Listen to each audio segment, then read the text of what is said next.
Hi, my name is Kelly Roberts, and I'm the educational consultant for Compass for Success. For those of you who have never met me before, I have worked in education for over 15 years, first as a secondary educator and now as the system researcher. And both of these roles have allowed me to explore improvement planning at different scales. So, from the classroom all the way now up to the boardroom. And specifically looking at the process, but also how we document our planning and monitoring has been really interesting, especially in our board through the use of the teacher portal. And so, because of this past experience, I do have this kind of unique lens as both a teacher and now as a system leader regarding the utility. And I'm going to share some of those um, observations in this video.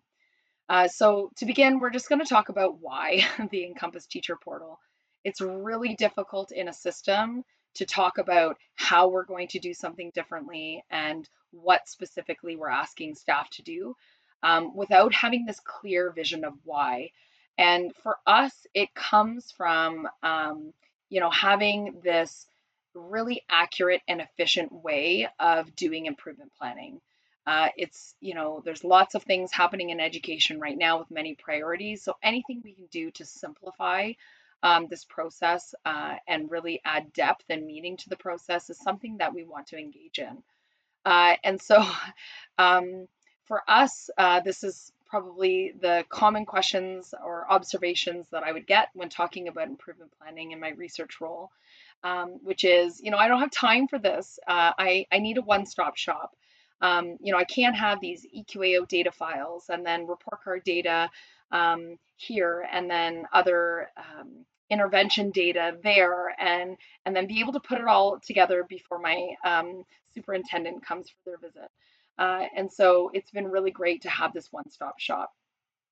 Many times, principals at different points throughout the school year want to know who are my students that are not on track and what do they need. So a concrete example would be as in secondary, as students go from semester to semester, who are those that are not on track to graduate? And so, providing them a tool that they can answer these questions themselves has been really powerful. Once you know who they are, the second question always becomes, well, what are we going to do to support each of these students? And without having that triangulated data, the historic data combined with the real-time data, it's really difficult to be able to come up with a plan of what we're going to do to support each student.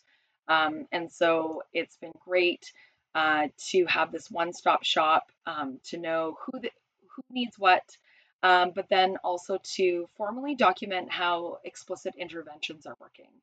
And then lastly, whether or not we're making a difference. And so in improvement planning, this is the most important question that we um, need to be answering. And having the teacher portal reduces the number of tools or systems that we're asking educators to use. We're also standardizing it so that when staff move from site to site, that we're not kind of changing the way that we do improvement planning. We also are eliminating administrators acting as data analysts, joining data together to be able to triangulate information in a meaningful way. And then we're also allowing kind of a space to have that explicit programming documented over time for students in classes. And so the improvement planning cycle typically, we think of it as a cyclical form in this plan, act, observe, reflect, and that it iterates perhaps several times throughout a school year. And then again, K to 12 education spans over many years within this education system. And so we always want to go back and peel back to the root of this accountability framework where when we engage in school improvement, it always starts with, this if then statement. If we, in this case, provide training wheels for students, then they will learn how to ride a bike. And so sometimes we get lost in the jargon and the language that we're using for improvement planning. And so when we think about using the teacher portal, we always want to think about is what we're documenting going to, or what we're planning, going to improve the outcome for the student. And so the simplest accountability framework is actually called a logic model, and it looks like this. So we do strategies to get results. And so it's really important for us to use tools that really support this accountability framework, to be able to document um, precise strategies, and to be able to comment and support that implementation through the many tools in the teacher portal, but with this focus of getting specific results, all within one system.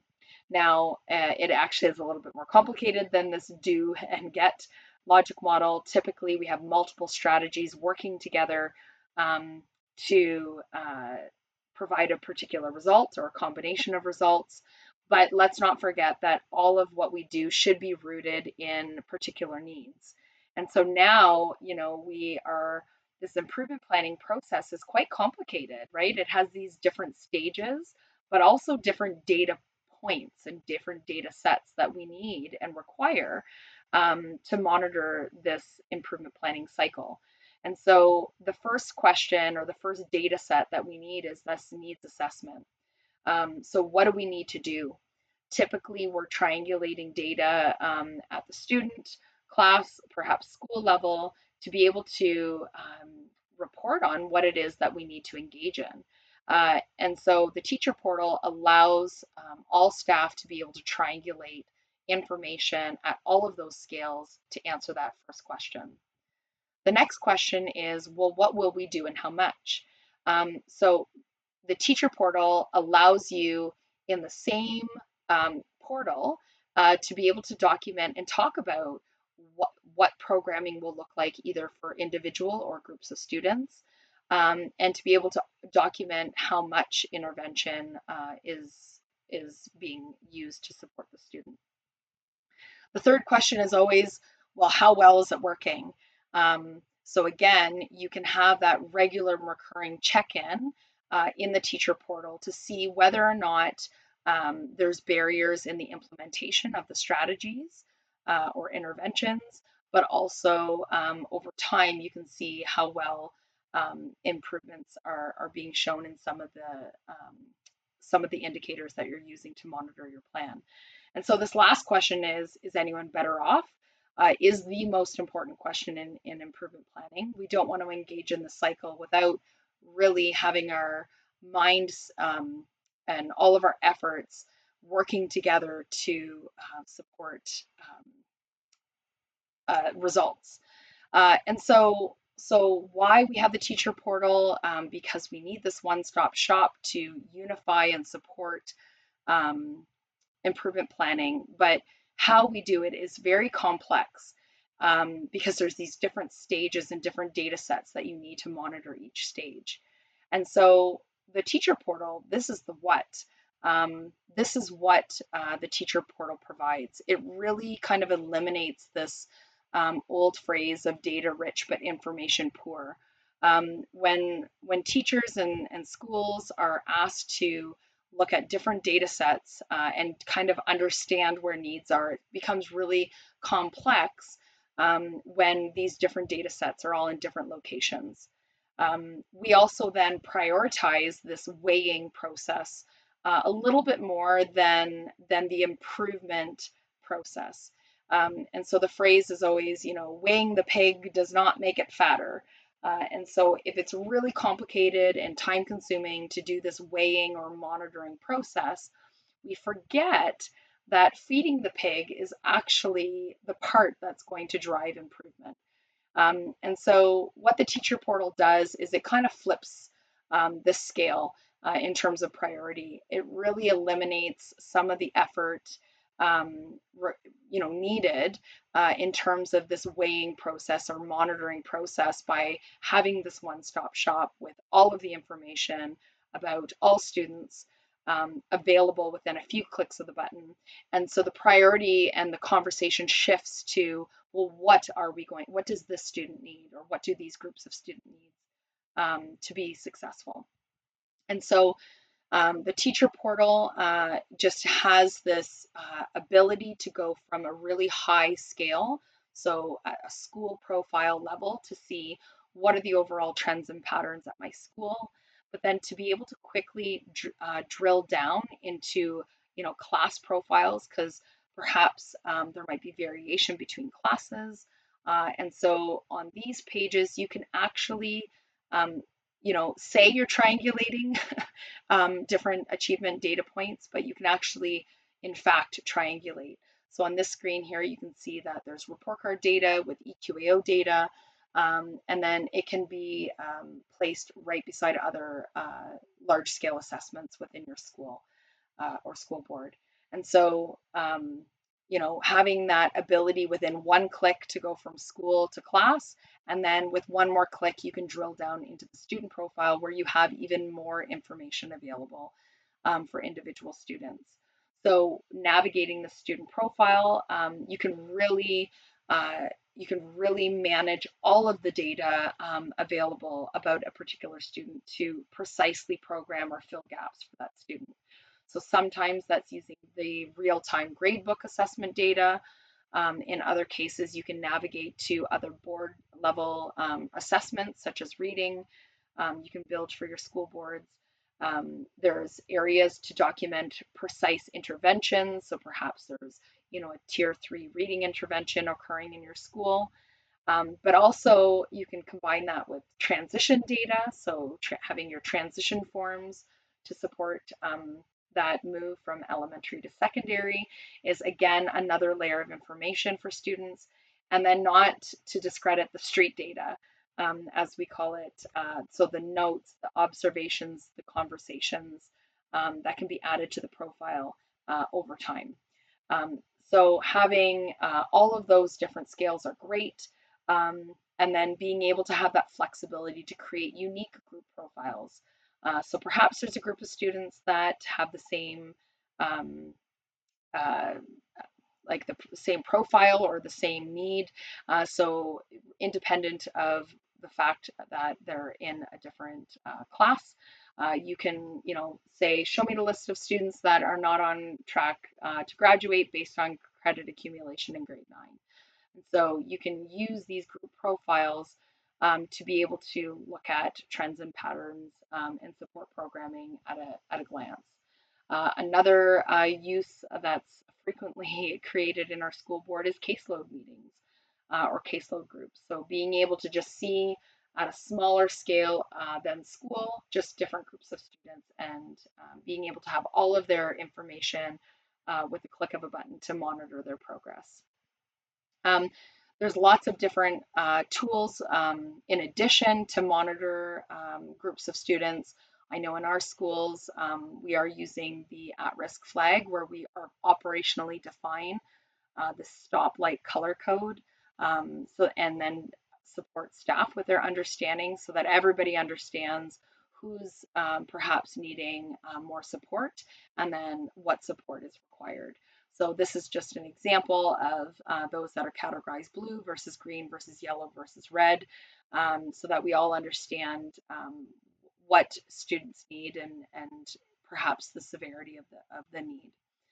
And so using this multi-tiered use approach where we operationally define, school or group profiles, and then use class profiles to support direct instruction, but then being able to quickly pivot to school level data, and then having, different monitoring profiles, having all of this happen within one tool makes it really easy to to engage in this improvement planning with all of the participants, all of the staff, and not just those that are on your SIT team or school improvement team.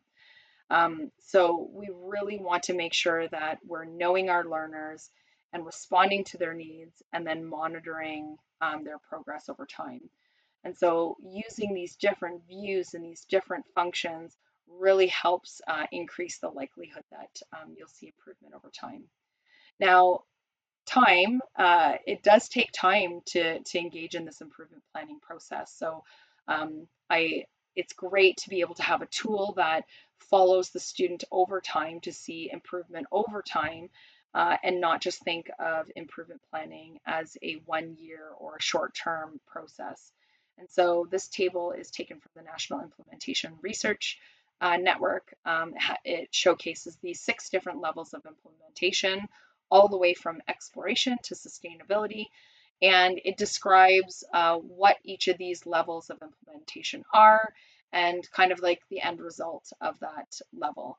And so we want to, when I work with administrators, I always remind them that change does take time, and being able to have the student profile that records improvements over time, even having class profiles that color code, the within student achievement comparison over time has been really impactful for our schools and our school leaders. The other thing that we always want to remind ourselves, and this is independent of where you work and what you do, is just recognizing blind spots. So sometimes we have unintentional omissions in our thinking, or just engaging in beliefs out of habit. So when students come into our classroom, we sometimes might make snap judgments, or might hear different things. So it's always important that we try to, with an unbiased lens, look at that needs assessment process. So independent of what we see in front of us, what does past achievement look like? Where is there congruence or similarities between different data sets, and where might there be some areas for growth? And when we straddle different systems and tools, sometimes we engage or support some of these myths that slow, derail, or stop our work. So we've all sent things out, and we have to remember that sending does not equal communication, especially when asked to straddle different systems. And that knowledge, being knowledgeable in a certain area, does not always equal action. Having access does not equal use. And lastly, engaging in activities does not necessarily result in outcomes. And so really the teacher portal allows us to minimize the number of systems of tools that we're asked the staff to use, and expanding it outside of school improvement teams, and then allowing all of the information to be surfaced in these different profiles and these different views. It really helps increase the likelihood of us improving outcomes, and perhaps not having so many blind spots or engaging in so many myths. So I hope that this video has highlighted some of the improvement planning challenges that we're all experiencing, especially when we have these multiple systems at play. We know that improvement planning involves many staff working to support many students. And, having these different systems sometimes, decreases the accuracy of the information we're used to do improvement planning. And sometimes it means that we're not doing it efficiently. And neither are ideal when we're all busy, and there's lots of different things that we do to support students on a daily basis. So I hope that this video has showcased how school improvement planning can be supported differently through a tool like the teacher portal, all the way from the student level to the class level to the school level, and all the way through the boardroom level. And if you have any questions about any of the topics covered in this video, please don't hesitate to reach out. Thanks so much.